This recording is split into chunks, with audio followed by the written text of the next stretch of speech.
No matter how hard you try, you can't stop us now. It's available at Infowars.com, the deliberate dumbing down of America.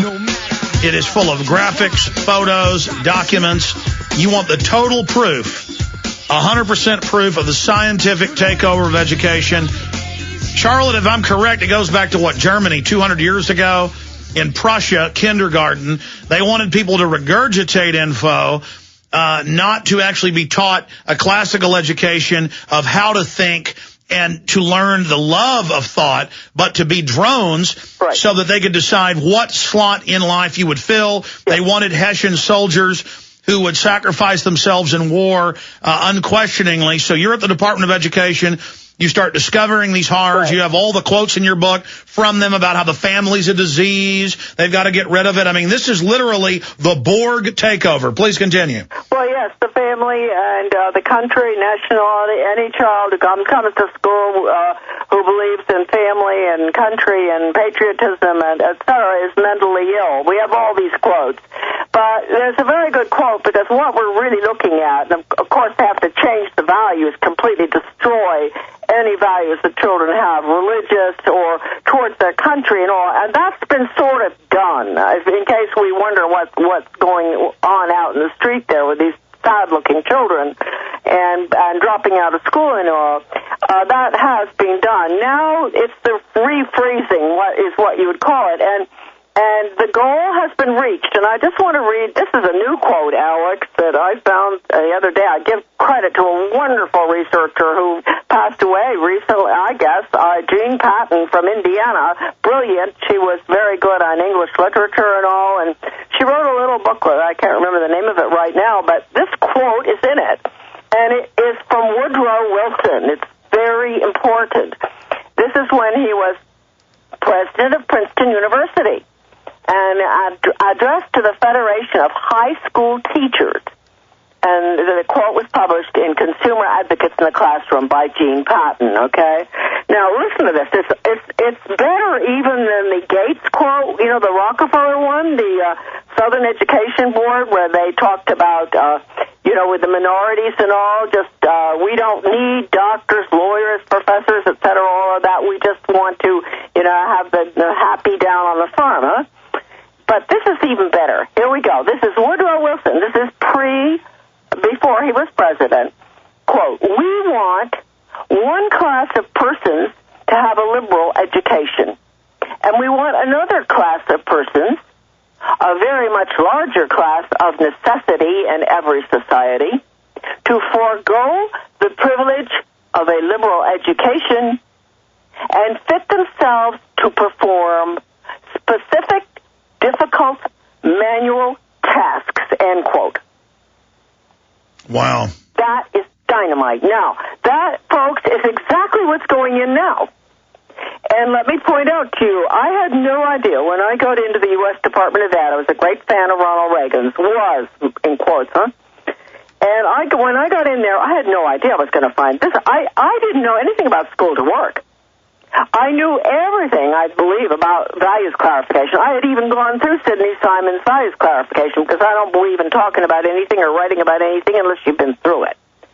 So I knew that the major goal in the 60s and 70s and into the 80s was to destroy our children's moral values. But I had no idea until I got into the Department of Ed, and Ronald Reagan promised to get rid of it, and he didn't on purpose, and if people think it was a mistake, it wasn't. He was not what people think. Anyway, I got in there and I started seeing all these things that led me to believe that they were focusing on workforce training. And then I got a hold of the Project BEST, Better Education Skills Through Technology, which is the computer curriculum, which is total Skinner, because Skinner said the computer was his box. And B.F. Skinner is the one who said I could make a pigeon, your child, a high achiever, by reinforcing it on a proper schedule. And the Secretary of Education right now, under Obama, has said that he believes in, they believe in merit pay. That's the same thing for the teachers. And for the students, he believes in paying them for good grades. Well, Skinner would love this. This is absolutely down his alley. Our whole country has been subjected and is being right now to Pavlov. In my own little town of Bath, Maine, 4 years ago, the police in the community-oriented policing system started passing out medals to citizens who they judged were doing good deeds.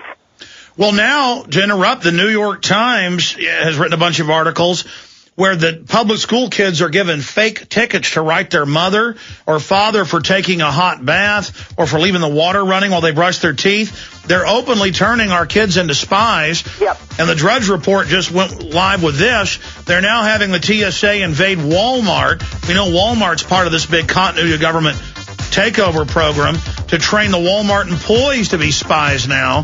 That's right. Stay there, Charlotte. Let's continue with what's going on in the public schools and how to stop them. Straight ahead. We'll be right back.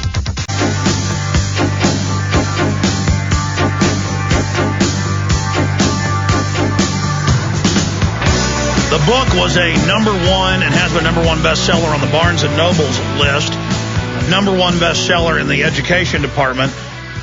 This is cold-blooded what's happening, and we've got the last 800 of these books now going out of print, The Deliberate Dumbing Down of America, available at Infowars.com. I'm very excited to see people pouring in to get them. Many places they are sold for more than $100 online. We're selling them for $39.95. Again, it's the size of a phone book. These are so important to have as a historical record and to fight this enemy operation, because Charlotte Iserbyt was the head of policy Department of Education, and she was able to put their blueprint together in one place. Again, it's available at Infowars.com or by calling toll-free 888-253-3139, 888-253-3139. You can also write to us at P.O. Box 19549, Austin, Texas, 78760. And look, their whole Copenhagen global tax has fallen apart. Their TSA takeover, which they now admit is a federal takeover of the streets of America and of all commerce, not just airlines. That's in trouble. When we stand up and say no, we can have an effect. Okay? So this is a great tool in that fight. Charlotte Iserbyt, please continue breaking down the new developments and the final nail in the coffin with the takeover of education and what their end game is. Okay, well, the goal is to implement the international planned economy, and most of you know about that, using total quality management and all this and that. That's why the corporations are so deeply involved in our schools right now. And as I said, this started out when I was in my office, in the Office of Educational Research and Improvement. I saw that when Ronald Reagan set up an office in the White House it was called nice name, the Council for Private Sector Initiatives. My boss made a mistake sending me over to the White House as a liaison. So I went over and I just innocently said, I'm not highly educated, but when you merge the public and private sector, which is what it was all about, isn't that corporate fascism? And this lovely lady said, well, gee, I don't know whether anybody really thought of it that way. Well, they did. And that was exactly the beginning of this merger of the public and private sector, which the nicest thing you can call it is corporate fascism. But basically, it's socialism and it's communism, and it is a planned economy, and that is not the American way. Now, you can say, oh, well, that can't happen in our schools. Oh, yes, it can. It's happening through... They had to destroy the schools first to make them so horrible that parents and all would accept anything. And so they talk about school choice. It sounds so nice. That means parents are really happy. They're going to be able to put their child into a school that teaches the 3 R's and sound values. No, folks. The school choice is lethal. They're going to bring our country down and change our whole form of government and economic system through school choice and charter schools. Now, I know there are people out there who are really shocked because they're going to be saying, oh, well, my conservative, great conservative organization that I give money to, and the Heritage Foundation, all these American Conservative Union, and all these conservative groups support school choice. Well, folks, look, join the crowd with me. Can you imagine how dismayed I am? That's hardly the word. I thought I was a conservative. Now I don't know who hates me the most. I think the conservatives hate me more than the left, because at least the left tells the truth about what they're doing. We count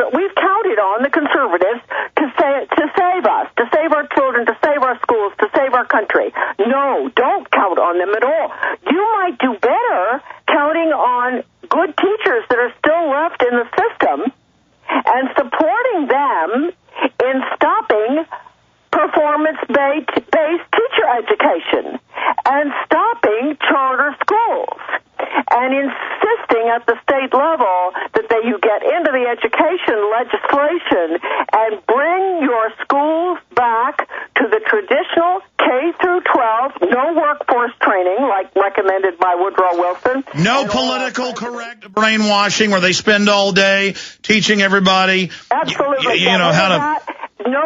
Teachers would be hired according to a lot about their background. You would interview them to find out, they're happily married, they have children, what are their values, etc. Do you want them in charge of your children? We would return our schools to what they used to be. And I can assure you there are many American teachers out there right now, as bad as you may think they all are, and some are, especially the young have been so brainwashed.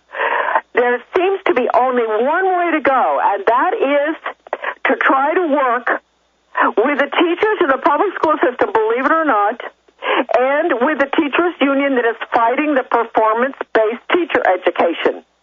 Because if you don't do this, we've had it. I never thought I would get to the point where I would have to recommend that this is the only place to go, because I cannot find a single conservative organization in the country that is willing to admit that they are imposing a planned economy on us through school choice and charter. But that's what Webster Tarpley wrote in his 3 books on Obama, that Obama's job was posing as a liberal and busting up Chicago schools, not to fix them, but to hand them over to Bill and Melinda Gates, who literally teach the kids that one-child policy is good, that humans are bad. They admit, even 2020, as you know, back in the early 90s reported, that when they brought death education in that you warned about, it teaches the kids how to commit suicide, and then suicide explodes. They bring in more death education, more drugs, suicide explodes, more Prozac, which causes suicide, suicide explodes. I mean, they are so diabolical, but the average grassroots person implementing this is compartmentalized and just goes ahead with the program believing the label. Well, that's right, but we're really far past that now. We've moved out of the values-destroying stuff. They've done their job, which is the unfreezing, right? And then they come in with the freezing, and the freezing is the workforce training, which will require no brain activity, because if you study Skinner, if you understand animal training, briefly, hold on. Briefly explain to people Skinner. We got time here. Well, explain Skinner, and then explain freezing, unfreezing. Well, B.F. Skinner, first of all, I the quote first about I could make a pigeon a high achiever by reinforcing it on a proper schedule. Well, okay, just think about your dog. Okay, everybody has dogs or something, right? Well, you can it's very easy to train your dog with Fido said. If you give the dog a dog biscuit, the next time you say Fido said, he's going to look for the dog biscuit, right? And he's going to sit. So this is what they're doing with your children in the classroom now. This is workforce training. There is no thinking going on in Fido's head. It's just neurological, if you understand. You go to the doctor, he used to do this, has a rubber hammer, he hits your knee, and your knee pops up. That's reaction. That's not thinking. Now, this is what is necessary for workforce training, and it has been admitted to by all of the key behaviorists. Well, wait, they admit that's what they've done with police is reflexive. They're brainwashed drones. The TV lowers people's brainwaves. We have a drone zombie population. Well, yes, and I was saying, it's not too funny, but I've been talking for so long, Alex, that I just, when I read the news and everything, I'm quite